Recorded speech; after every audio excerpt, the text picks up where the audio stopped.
Cam Radio, we go ham. It's your boy Tony D. Big Blues Tuesday night. Thanks everyone for tuning in on the sports book. Lots to talk about, lots of sports. We got NHL, baseball, got a little bit of football action. Talking about the NHL, have been in three Stanley Cups in a row. They've won two out of they've won 1-1, and this year they're leading the series 3-2. The Oilers just can't. I don't know if they're going to be able to. They're going to play it on the 17th.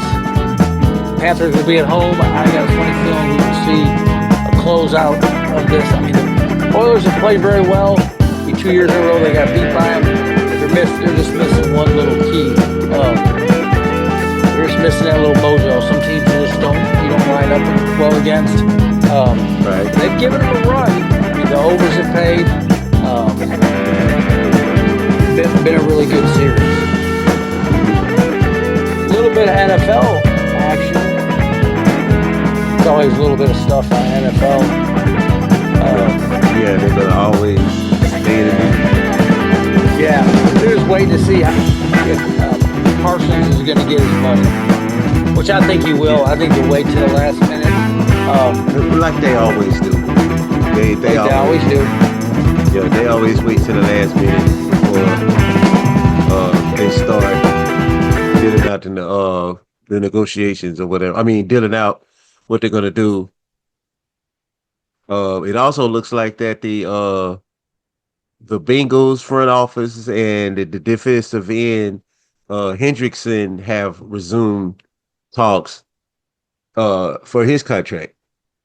But Cincinnati has okay, they paid Jamar, they've paid Burrow, they've paid Higgins. Is there any money left for Hendrickson? I don't know. There'll be some. They need a lot of pieces. I've been impressed with them because they've been a cheaper kind of organization, and I mean they're trying. We'll Mm-hmm. see if all this could result in them, winning a Super Bowl or having better seasons. I mean, Right. if they can keep him healthy, they got a shot. But he takes a lot of abuse, and that's going to be the disciple. That's going to be one of the factors. I mean, with Joe Burrow in there, they're dangerous. Without him, they're mediocre at best. Um, Mm-hmm. Nothing against the backup quarterback, does a pretty decent job, but they're just not a threat like they are with Joe Burrow, and they're going to have to keep him healthy. And that line just they've made a couple little they put a couple little pieces to make it better, but I think that's where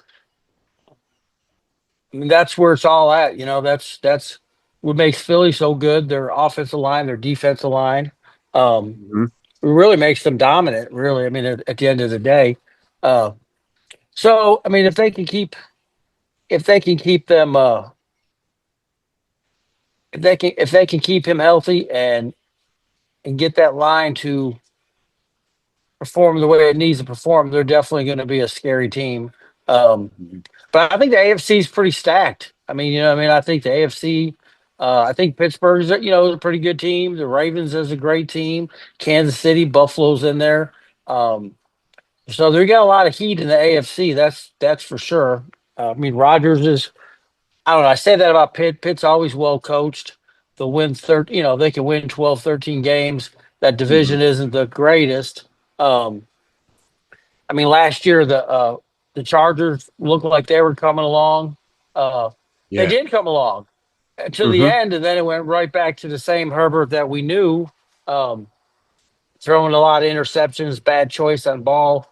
Um, but they're moving.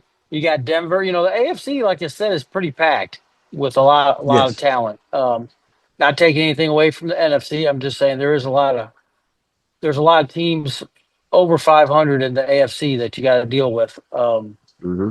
And the NFC, I mean, definitely got. I mean, Philly's a powerhouse. Washington, Detroit, um, Dallas is in there in the mix. Um, Mm-hmm. so I mean, but I just think the AFC is definitely heavy right now on talent.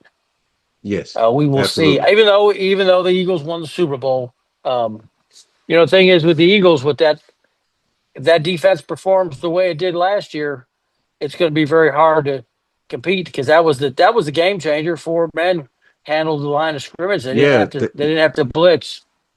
right. The front four did his job, so it made it easier to confuse the offenses. Because when you got your front four applying pressure, that makes it easier on your back end. Your linebackers can slide into coverage a little bit, cut out stuff going across the middle, and then your quarterbacks can press a little bit, and your safeties can, they can play up a little bit. When your front four is when your front four is dominating, and the offensive lines of the other teams can't seem to stop them. Somebody's going to get through. So Yeah, yeah, that makes it a there's lot some. easier on the back end of the defense. And you know what? What with Parsons, he wants $40 million. I know T.J. Watt's looking for a new deal. Um, Mhm. but like you said, at some point you're running out of cap space. Um, I mean, you're you're trying to catch people on either rookie deals or 1 year deals. Um, Kind of hard to make it. I don't know if it. Well, Kansas City keeps making it happen, going to the playoffs, um, winning Super Bowls. So, and then Philly's got two, and that team, the way they're built, they're actually built to stay together for a while. Mhm. So nothing against nothing against that. All right, let's get into basketball. Hope you All guys right. have been watching the live bets that we constantly tell you guys about. There's just so much action on that live. Um, you just got to be paying attention, waiting for that lag so you can get better juice. So the Pacers end up losing to the Thunder 111-104. Mhm. They got outscored. So, so going into the fourth. But then the fourth, the Thunder outscored them 31-17. Yes. A lot of Yes. missed Exactly. shots. Yeah. Yeah. Missed free throws. Um, and you just can't do that against Oklahoma. Uh, No, you can't. No, you can't. You can't squander the easy stuff against OKC. They'll make you pay for it. Well, really, both teams will make you pay if you squander the easy stuff. But right, at home, those are your go. Those shots are the ones they supposed to count on. right. The easy stuff, the extra points, and when I say extra points, I mean free throw, putbacks off of rebounds, the easy stuff you're supposed to get, especially at home, because you know your court. But it was a good game. It was a pretty good game up until the fourth. Um, and then OKC they came out with the victory, which they needed, to stay Yes. ahead. This can still be a 7 game series, I think. Yeah, it's Even 2-2, though 2-2. yeah, it's 2-2 right now. That's like saying it's 0-0. So, and if I do believe Rick Carlisle can come up with something that can beat OKC and OKC. It's going to be difficult. Uh, the game one hurt them. The game one hurt Indiana. They shouldn't have lost that game, but it happens. So now it's a 2-2 series, and we're back at OKC. Am I right? Yes, we're back at OKC. So if Indiana can take this game, they'll be fine. But they have to win one. They're gonna have to win one of them. Yeah, they got to. Yeah, absolutely. They got to split just like they did in Indiana. Now, one of the difference for the Thunder, and I bet this player prop was Alex Caruso. He had 20 off the bench. Hmm. I mean, that's That sound like a yeah, that'll do it for you every time. Um, yeah. Now, Indiana had Obi Toppin that came off the bench. He got 17. Um, but like Tyrese Halliburton had 18.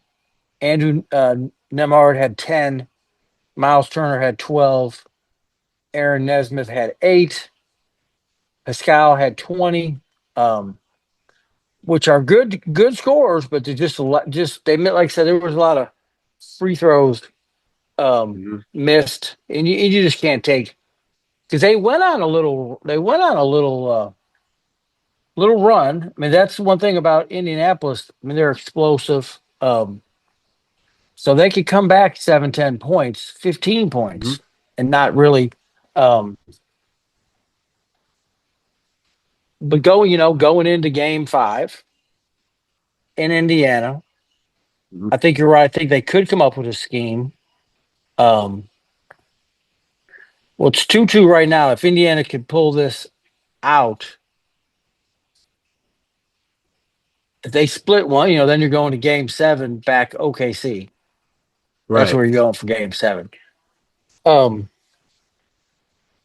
and yeah, like I said, I know Oklahoma's the better team. They're a better team, but they're a different team. But Oklahoma, I mean, Indianapolis, I feel could win. Um, but I don't know. I mean, what's your thoughts on I mean, OKC's tough, but then you have they're tough, and then you have Indiana that just keeps coming. Mhm. Indiana won't quit because of the schemes that their coach sets up for them. But OKC has the length. OKC has the length and the bench. Yeah, oh yeah, Indiana has the Indiana has the coaching. And I do think that Indiana has the I think Indiana has the better coach because he's been there. He's been there with OKC. He's been there with Indiana. So yeah. so he's been there. Or was it no?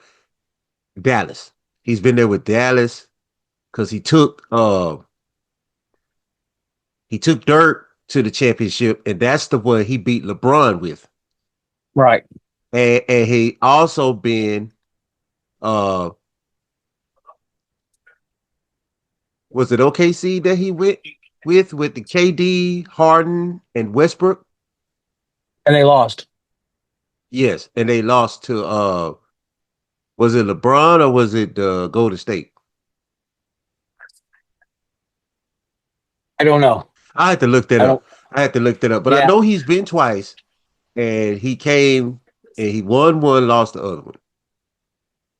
But he has the experience, and I think he knows what he has as far as the talent on his team and the rotations that he wants to run. But they have to execute when he puts those schemes. If they don't execute them correctly, then they're going to be the demise. They're going to let the bigs tear them up. it was 2012. Um, uh, the Eastern Conference champion Miami Heat defeated the Western Conference champ Oklahoma City. Okay, So it was Miami Heat that beat them in 5 games with LeBron. You had it. You had it. I had it flipped. Yeah, you had it flipped. So that was with the Heat and LeBron. And that was a good team. Oh, I mean, that OKC team wasn't like that was some sluffers. It um, just couldn't put it together. Just was Right. kind of missing that umph. Um, and I think that's something that's haunted James Harden forever. What I mean? Yes. Just kind of Yes. hasn't been able to put it together. He's a great player. He's going to put a lot of points on the board. He's going to do a lot of stuff. Hmm. But when the playoffs come, it's just not relevant. It's just not It's in just him. not Yeah, there. it's not Yeah, in him. and he doesn't Because seem to elevate everyone around him. It's right. something like I said. He's a great player. I mean, he's an unbelievable player. Not taking nothing from him, Hmm. but looking at Unbelievable his player, experience. unbelievable Yeah, score. But But you got some guys wielding that your get in the team play. to victory. Yeah. Some people don't Right. have it. Some people don't have it. They have all the attributes, but that winning that clutch gene, I guess is what they call it. And he's Yeah. clutch with his shot, but he's not clutch with yielding a team to a victory. Like Right. taking what he does and using that to will the team to victory, to build the confidence in the rest of the team. That's the only thing that I think he lacks. And I don't, and me personally, I don't think that that's one of his goals. Like being a champion. I mean, he's an all star. He's all pro, but I don't think having a lot of championships and things like that. I don't think that's. I don't. Pretty sure he'd be. Of course, everyone would want one, but I don't think that's his drive to be in the NBA. So you think after all these years in the league that he the hunting down of the ring isn't and that could be. I mean, I think I think you're right. I think his love of the game, great player, uh, but just hasn't, like I said, hasn't really. I mean, the Brooklyn thing, the Houston thing, I mean, you can Yeah, go on and on. Even this year in with Kawhi, it was yeah, supposed to be, and at times it looked like it, but then it just yeah. couldn't finish it. If it couldn't finish it out. Um, but your thoughts on what do you think? What does Indiana have to do to win Game Five? What Indiana has to do to win Game Five is they cannot let Chick dominate in the paint. Uh, they're going to uh, have to play tough defense on Shea because they're at home now, so they're going to get that bump foul. They're going to get that foul call this game.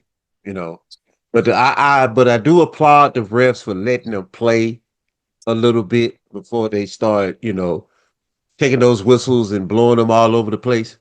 But Yeah, yeah, they're going to have to make Shea work for every shot, and they're going to have to make things very uncomfortable for Chet Holmgren.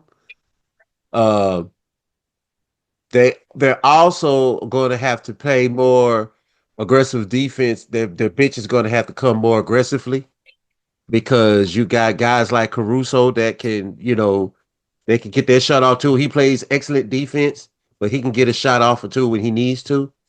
So yeah, they're just gonna have to play solid defense. You're not gonna get the calls all of the time, and you gotta stay disciplined and work those guys. Make those guys work for every shot. If they make them work for every shot early, then at the end of the game, they'll be gassed a little bit, and they can probably hold on or not let the lead get so big or actually get the lead themselves and maintain it. But they're going to have to make them work for everything early in the game. They can't wait till the third and fourth quarter to try to clamp down on them. They're going to score too many. They're going to get their rhythm. They got to start out the gate making it uncomfortable and making every shot impossible to take or difficult to take. I think I think you're right. I think in the way OKC beats them is by doing basically the playing their tough defense, getting them out of their rhythm for shooting. Because when they're flat, they're flat. Um, um, but when they're on, they're on. But they will, and they'll just they stick to their type of basketball. Like they don't change it up. It's wide open. The other night they got beat, but I mean they were just shooting the ball. Mm-hmm. They never ever or what never did they start saying, "Hey, we're gonna eat. We're just gonna hold on to the ball and we'll." None of that.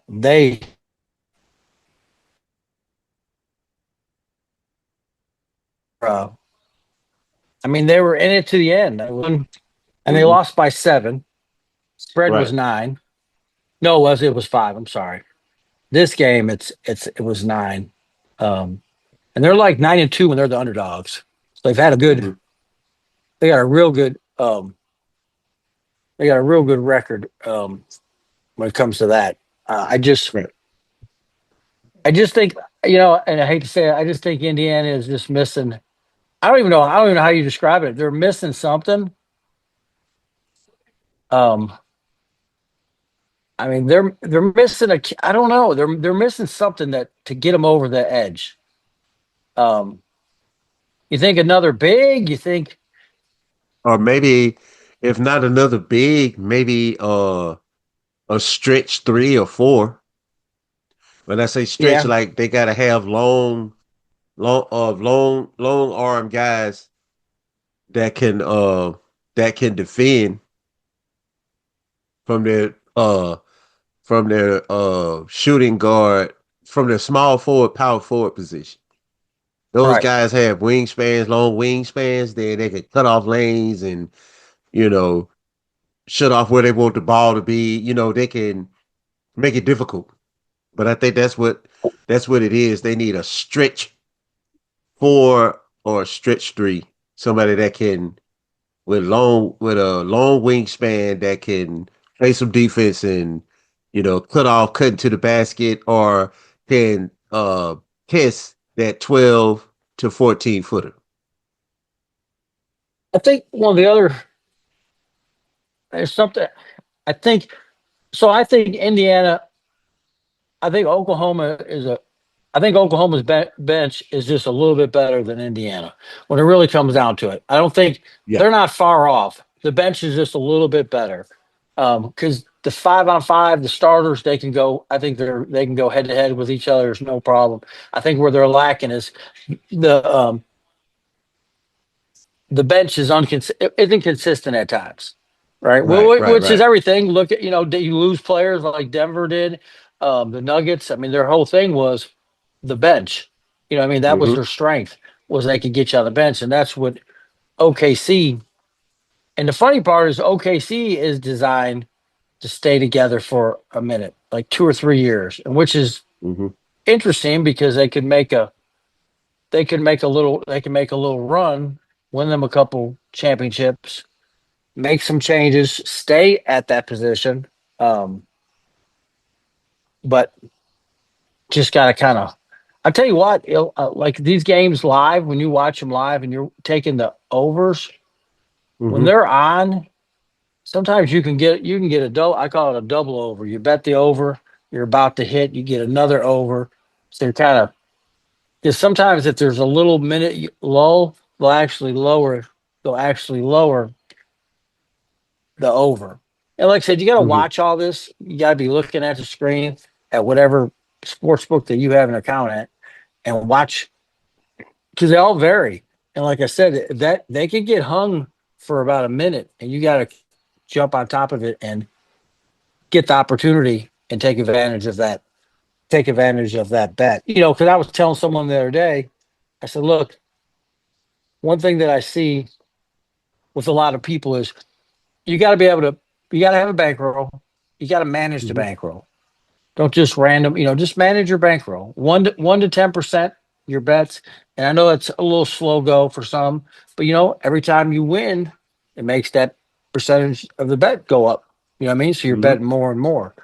And if you Right. grind it out, not betting on every single thing, not every parlay. And like I said, there's nothing wrong with betting on a parlay if you want to have a little fun. I mean, it's like betting on the Mm-hmm. lottery. Um, so, but don't make it that's your scheme. That's your scheme how you're going to win in sports betting. I'm just saying, Right.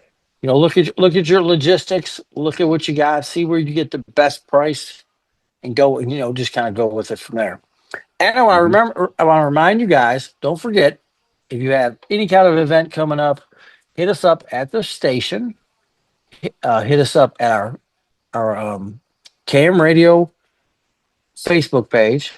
Our um, I'm going crazy tonight. And Mm-hmm. Sportsbook Facebook page, hit us up if you have anything kind of like I said, any community events, anything you need a DJ, you need a spokesperson, they can do it all. Hit us up at their station or again on our Facebook page.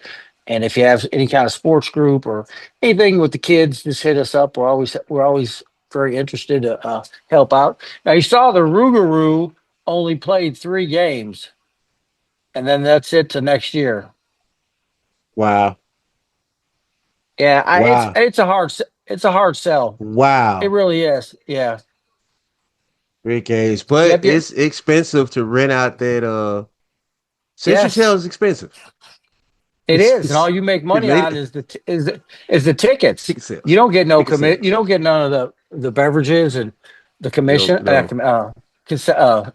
You don't get any of it, and that's what happened Mm-hmm. with the mud bugs. And they tried and this and that. That's how they ended up at Hirsch. At Hirsch, it was a lot Mm-hmm. cheaper, and they could actually make a little money.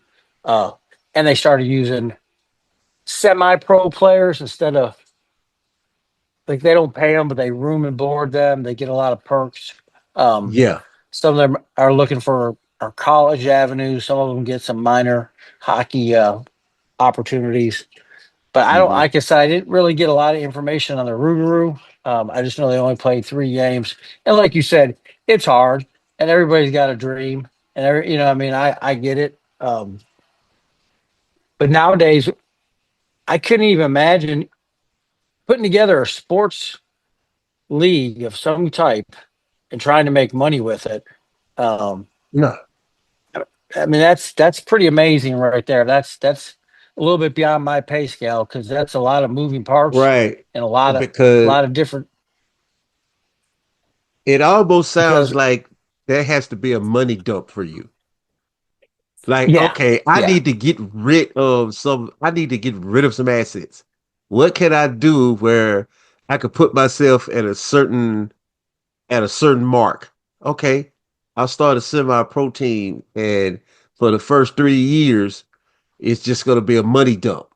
And if we right. start seeing some progress in it, we will. But it's a hard time for us to be a sportsman's paradise and for us to love football and all type of sports so much.